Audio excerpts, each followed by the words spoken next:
Assalamu alaikum everybody, this is Sam and a very warm welcome back to another Somali language lesson with me here at Sam of Somalia. Today we're delving into the YouTube community because we had a question in from our brother Hamza Ali. Assalamu alaikum Hamza Ali, Jazakallah khair for watching the videos. Really appreciate all of you guys, so let's get into your question inshallah.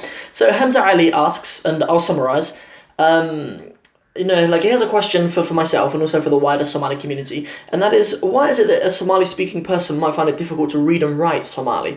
And he gives the example, he explains, he says, even if there's someone who speaks Somali fluently, can speak and understand Somali fluently, they couldn't, read and write in line with their level of fluency. Really nice question, Hamza Ali, Jazakallah khair. So I noticed this as well. I mean, obviously my in-laws are all fluent speakers and understanders of Somali, and obviously in London I've worked with a lot of fluent Somali speakers, absolutely no question in their understanding of Somali and speaking Somali.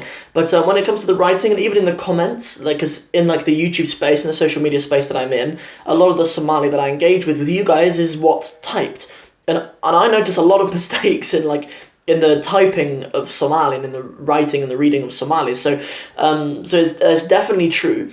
And there's a few things that I think contribute to it. And the first one I think is a lack of understanding of grammar. A lot of Somalis can use it perfectly, as we've already said, but a lack of understanding of where the words separate and stuff like that. I quite often hear, or I quite often see written, sometimes sort of prepositions added into places where they shouldn't be. So I don't know, for example, the phrase something like Afka Somaliga Kuban Hadla. Afka Somaliga Kuban Hadla. This ku needs to go in there. You need to have ku in there, but it's a separate word. You don't say Kuban. Kuban isn't just one word, but I see that quite often. Or also not understanding that you double consonants in some places. So in the verb hadlaya, meaning speaking, you might just say it with one A, hadlaya, like that, but actually that's a mistake. Really you should double the vowel sometimes. So I think the first thing is kind of a lack of understanding of the grammar. And most people haven't had the opportunity to study Somali grammar and to appreciate those sort of nuances. But I think the second thing is it's really unhelpful that there is such a variation in pronunciation. Among Somali speakers that most of you would have heard when you were growing up and learning Somali, wherever you live, there's going to be real variation in the way that Somali is pronounced, so that makes it really difficult to transcribe it, actually to write it down. So, especially a classic kind of north and south difference. We know that this d sound, there's a d sound in in the verb or the imperative fariso. We know that people in the south, it's more common to say fariso, pronounce it like a r, fariso, to trill it a little bit. We know that in the north it's a d sound, be like fardiso. So there's a difference in r and r and d.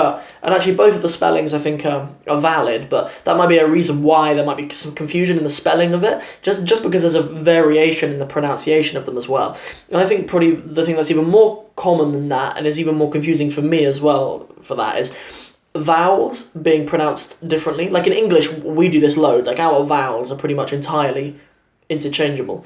Depending on where they're written in a word, in English an I can sound exactly like an E, and an A can sound exactly like an E if they're written, in a certain way in words. And in Somali, sometimes there is a bit of sort of overlapping. Like in the word ma'allimin, someone who is maybe raised in an English-speaking environment would put double E for that at the end, ma'allimin. But it's E with two I's, actually, is the correct way of spelling it. I've even made that mistake on my channel too. So, so those are kind of two of the really big reasons why I think there's difficulty in spelling it, because you wouldn't think it'd be the case as much as English. I think if someone was raised speaking English who lived in another country and never had to read and write it, didn't go through an English speaking education system, your writing would be terrible. Even for me, even speaking from my own experience, I'm as a lot of you know, I'm severely dyslexic, and I'm terrible reader and writer, terrible at spelling, awful actually. And I know that if I wasn't taught certain rules and stuff, I'd spell things in English absolutely terribly.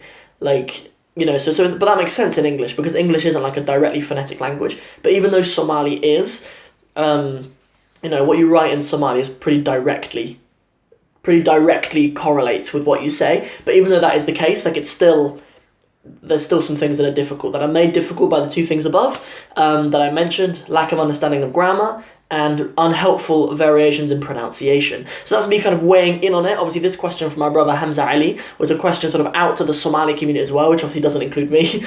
So like anything that you have to contribute to that, please put it in the comments, please engage in the discussion. And that's everything from this video for now. If you enjoyed this video, and I really hope you did, don't forget to like and share it, and don't forget to subscribe to the channel. Assalamu alaikum wa rahmatullahi wa barakatuhu.